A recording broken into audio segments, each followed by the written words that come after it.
पूर्व मुख्यमंत्री पंजाब के कैप्टन अमरिंदर, जिन्होंने कुछ ही पलों पहले गृह मंत्री अमित शाह से मुलाकात की है, वो अब G23 नेताओं से मिल सकते हैं। सूत्र ये जानकारी दे रहे हैं, G23 नेताओं से मुलाकात कर सकते हैं, जिसमें कपिल सिब्बल है, गुलाम नबी आजाद जैसे नेता हैं, जिन्होंने आज शाम को ही CWC की बैठक बुलाने की मांग की है और कांग्रेस आला कमान के खिलाफ भी बोला है, ये कहते हुए कि आखिर निर्णय कौन लेता है इसके बारे में हमें जानकारी ही नहीं है। हिमांशु मिश्रा हमारे सहयोगी जुड़ चुके हैं ज्यादा जानकारी के साथ। हिमांशु,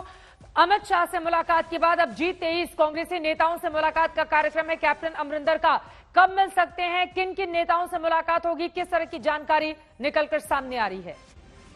देखिए चित्रा, बिल्कुल G3 के जो नेता हैं उनकी तरफ से आज कपिल सिब्बल ने तो प्रेस कॉन्फ्रेंस की ही है और उन्हीं नेताओं के साथ भूपेंद्र सिंह हुड्डा हो, गुलाम नबी आजाद हो, आनंद शर्मा हो, ये वो तमाम लोग हैं जो कांग्रेस के सामने कई बार कह चुके हैं कि अध्यक्ष का चुनाव होना चाहिए और गैर कांग्रेसी अध्यक्ष होने चाहिए। अमरिंदर सिंह भी उस G23 के अंदर एक सदस्य है, लेकिन अगर अमरिंदर सिंह G23 के सदस्यों के साथ मिलते हैं और उनके साथ उनकी सहमति बनती है तो एक बड़ा कदम जो है कैप्टन अमरिंदर सिंह जो है कांग्रेस के खिलाफ उठा सकते हैं। लेकिन कपिल सिब्बल ने जो बात कही थी कि केंद्रीय नेतृत्व की तरफ से कौन फैसले लेता है, ये उनको अभी तक नहीं पता है और CWC की बैठक, कांग्रेस वर्किंग कमेटी की बैठक को बुलाने की मांग सभी G23 के नेताओं की तरफ से की गई है। आप याद कीजिए, G23 के नेता लगातार जो है समय समय पर जो है कांग्रेस नेतृत्व के खिलाफ आवाज उठाते रहे हैं और उनके निशाने पे राहुल गांधी भी रहे हैं। अब सीधे तौर पर राहुल गांधी के साथ साथ सोनिया गांधी पे भी उन्होंने निशाना साधा है और कपिल सिब्बल ने तो आज यहाँ तक कह दिया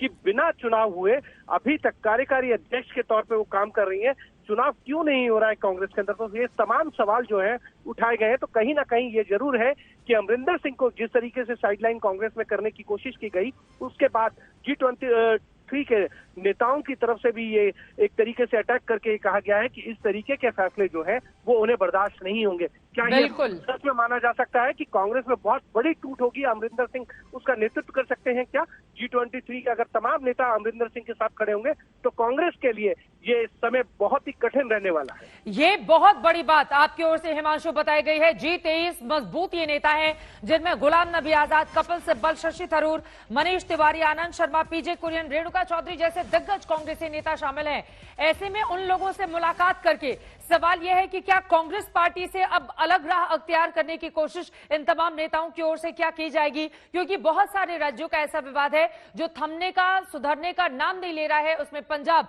जहां से फिर से सबसे बड़ा मामला सामने आया। इसके अलावा राजस्थान की बात करें, छत्तीसगढ़ की बात करें, वहां के कई विधायक दिल्ली आ चुके हैं कि मुख्यमंत्री को न हटाया जाए, इस तरह की स्थिति बनी हुई है। लेकिन ये जो G23 नेताओं से मुलाकात की खबर सामने आई, हिमांशु, मुलाकात कब होगी और क्या अगर ये दिल्ली में मुलाकात होगी तो पूरे के पूरे 23 नेताओं की उस दौरान मौजूदगी होगी? इस बारे में कोई भी जानकारी मिली है क्या आपको? देखिए चित्रा, अभी तक कोई इस तरीके की जानकारी तो नहीं है कि क्या 23 के 23 नेताओं के साथ अमरिंदर सिंह की मुलाकात होगी। जो लोग दिल्ली में अवेलेबल होंगे, मनीष तिवारी हो, उसमें क्या गुलाम नबी आजाद भी दिल्ली में, जो लोग अवेलेबल होंगे उनसे जरूर अमरिंदर सिंह की मुलाकात हो सकती है। और अगर उसके बाद एक बड़ी सहमति बनती है इन सभी नेताओं में कांग्रेस आला कमान के खिलाफ बगावत की, तो वो मैंने आपको पहले ही बताया कि कांग्रेस के लिए वो समय बहुत कठिन रहेगा। इससे पहले इस तरीके के छोटे छोटे नेता या बड़े नेता एक एक करके छोड़ के तो गए हैं, लेकिन इस तरीके की अगर टूट होगी तो बहुत बड़ी टूट होगी। और ये टूट आपको याद होगा नरसिम्हा राव के टाइम पे हुई थी, जब नारायण दत्त तिवारी कांग्रेस बनाई गई थी और उसमें तमाम नारायण दत्त तिवारी के नेतृत्व में अलग अलग प्रदेशों के नेता जो हैं, कद्दावर नेता थे, उन्होंने जाके एक अलग कांग्रेस बनाई थी। लेकिन उसके कुछ लगभग 2 साल बाद जो है कांग्रेस में उन सभी नेताओं की वापसी हो गई थी। लेकिन अगर ये ऐसा कुछ हुआ तो ये कांग्रेस के लिए सच में एक ऐसा धक्का होगा जिसको झेल पाना शायद कांग्रेस के लिए फिलहाल बहुत कठिन होगा।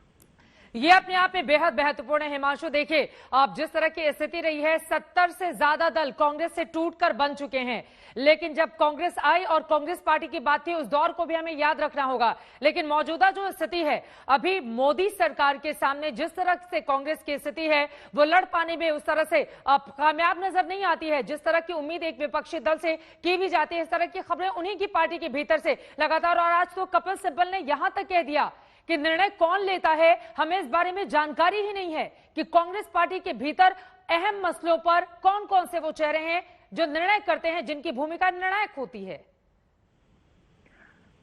देखिए बिल्कुल ये बात कपिल सिब्बल भी कह रहे हैं कि निर्णय कहाँ होते हैं, कौन निर्णय लेता है, ये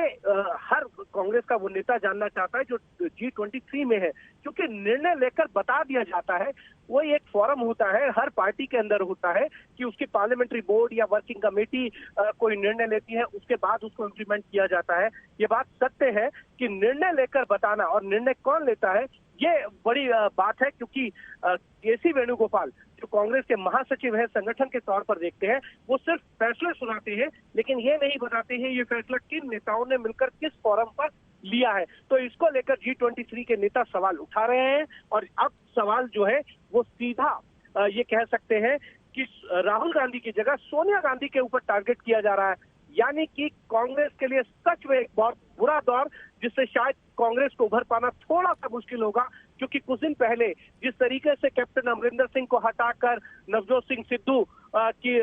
की अगुवाई के अंदर जो है कांग्रेस ने चरणजीत सिंह चन्नी को वहां का मुख्यमंत्री बनाया था, तो ऐसा लग रहा था कि पंजाब के अंदर कांग्रेस ने जो है वो एक किस्म से अपनी जीत सुनिश्चित कर ली। लेकिन नवजोत सिंह सिद्धू के बागी तेवर होने के बाद और उन्होंने प्रदेश अध्यक्ष से इस्तीफा दिया और उन्होंने कहा वो भविष्य के साथ समझौता नहीं कर सकते हैं पंजाब का, उसके बाद से जिस तरह की आंतरिक कलह इस वक्त देखने को मिल रही है वो अपने आप में बहुत सारे सवाल, कम से कम कांग्रेस पार्टी के भीतर अब लगातार सवाल खड़े हो रहे हैं। आपको बताते चले, एक वक्त ऐसा आया था जब कांग्रेस पार्टी के दिग्गज नेताओं की ओर से इंदिरा गांधी तक को बाहर कर दिया गया था और उनकी ओर से अलग से इंदिरा गांधी आई बनाई गई थी।